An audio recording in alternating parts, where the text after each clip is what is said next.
Good morning everyone, I'm Charlie and this is my Lexus IS300.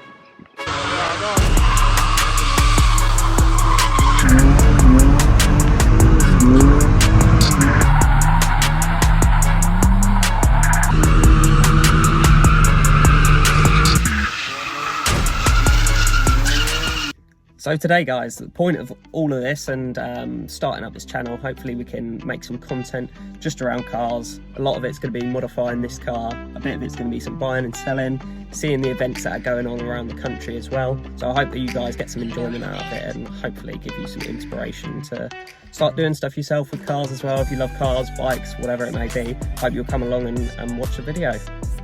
Starting at the front of the car, we've got the TT front bumper.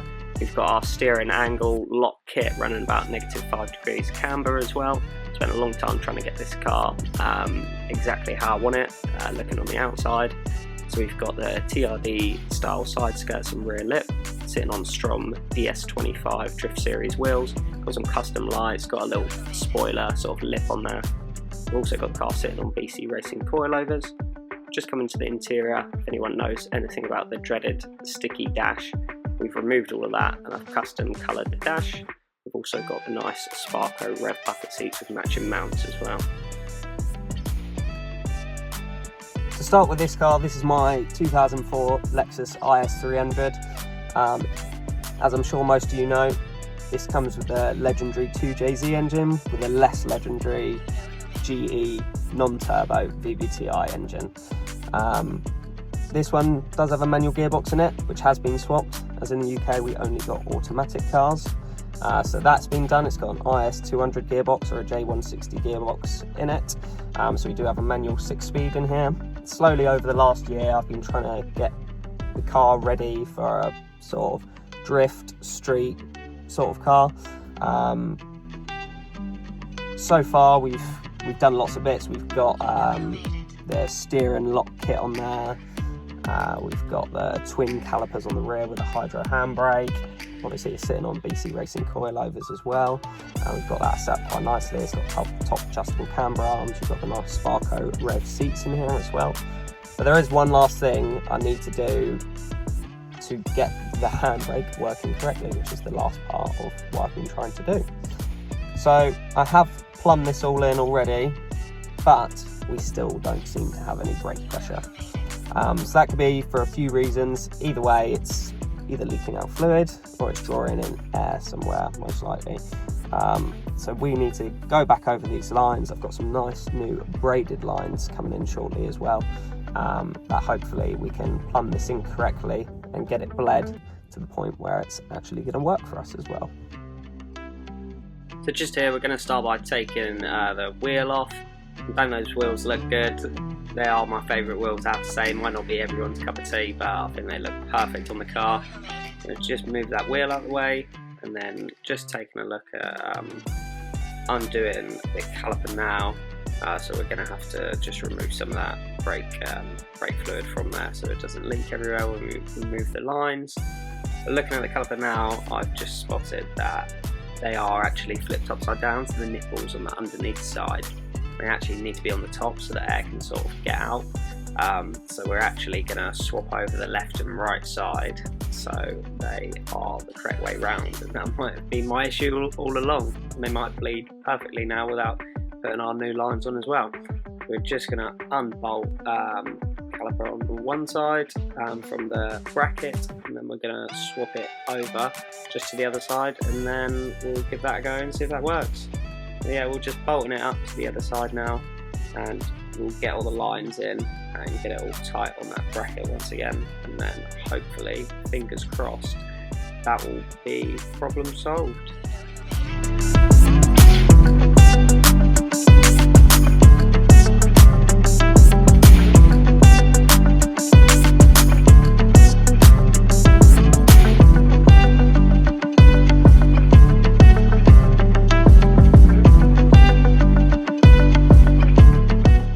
So just getting the caliper all bolted up. I'm not going to show you me putting on and off both sides.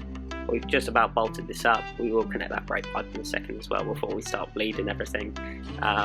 Then just coming over, we're going to just show you through how to bleed it, and I only have one set of hands unfortunately, so it is going to be the case of pumping it up the handbrake and then tying it down with something, and then sort of cracking off the bleed nipples from there as well.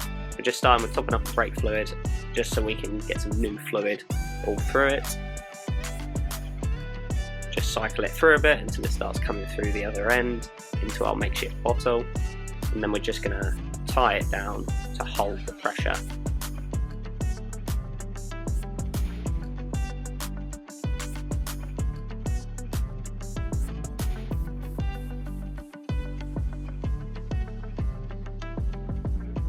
So this process we are going to repeat quite a few times just to make sure we get all the air bubbles out of the car. So we're going to crack off that bleed nipple with the pressure all built up, then it should spit out the fluid and any air that's in the system as well then. We're just going to repeat this quite a few times for each side to make sure that there's no air left in the system.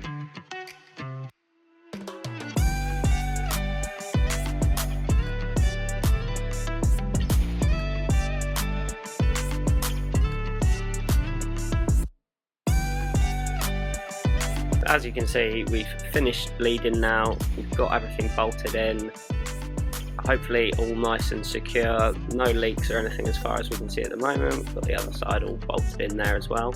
It's just about time to chuck on our wheels. We're just going to pump up this tyre on these spare wheels just so we can go and test the brake and see if it works.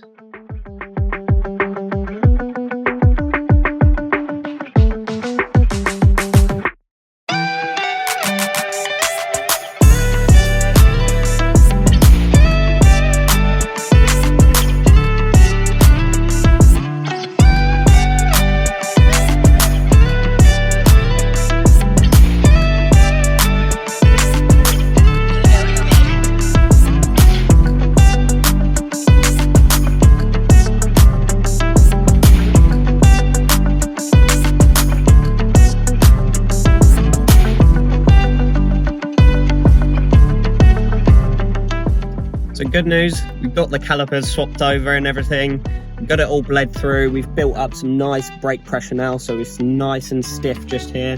However, we did just take it for a drive and there does seem to be a horrible amount of scraping noise coming from the back, so we're going to have to jack it back up and see what the problem is, but we'll go from there anyway.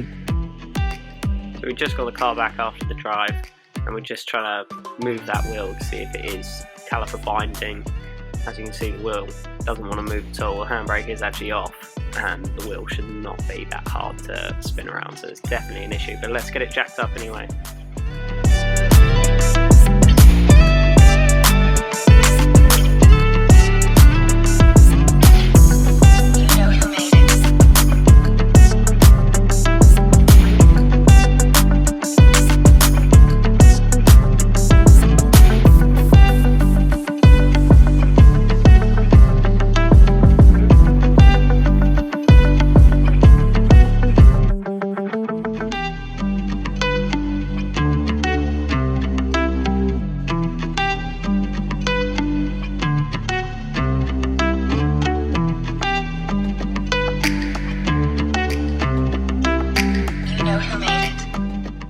So just got the brake pads out so we can have a much better look at what seems to be the problem. As you can see, the back of that caliper is actually touching the disc. Obviously contacting it too much for it to allow the wheel to spin properly, so that is not right at all. As you can see here, now that we've taken these washers out, the caliper needs to sit a little bit further in to just not contact that disc. Yeah, as you can see there, it just needs to be a little bit further that way, so we're going to have to shave down the washers a bit so they sit more centralised against the disc and we don't have any more of it scraping and the wheel does spin freely.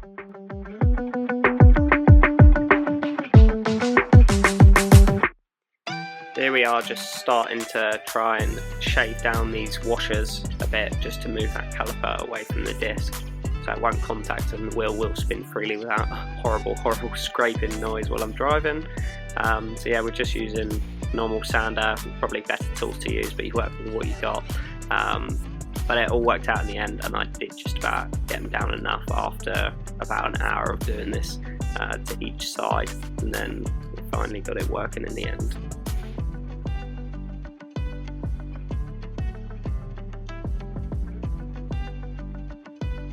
So after all that, we've got the scraping sorted. We shaved down those washers just a little bit to make sure that the caliper wasn't contacting the disc anymore.